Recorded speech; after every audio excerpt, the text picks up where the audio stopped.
एका नदीच्या काठावर एक माकड राहत असतो. त्याच्या झाडावर गोड फळ लागत असे. नदीतला एक मगर त्या माकडाशी मैत्री करतो. पहिल्या दिवशी मगर म्हणतो, तुझी फळं खूप गोड आहेत, तू पण खूप छान मित्र आहेस. दुसऱ्या दिवशी तो मोहात पडतो, आज माझ्या पाठीवर बस, मी तुला नदीच्या मधोमध फिरवतो. माकड बसतो, पण नदीच्या मधोमध मगर हळूच सांगतो, माझ्या बायकोला तुझं हृदय खायचं आहे, म्हणून मी तुला इथं आणलंय. माकड शांत राहतो आणि हुशारीने म्हणतो, अरे माझं हृदय तर मी झाडावरच ठेवून आलो, मला परत नाही, मी घेऊन येतो. मगर त्याला परत काठावर नेतो. माकड लगेच झाडावर उडी मारतो आणि म्हणतो, ज्याची मैत्री लालसातून होते त्याच्यावर कधीच विश्वास नसतो.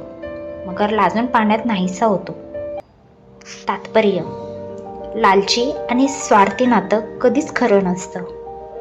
अशाच छान छान गोष्टींसाठी चॅनलला नक्की लाईक, शेअर आणि सबस्क्राईब करा. धन्यवाद.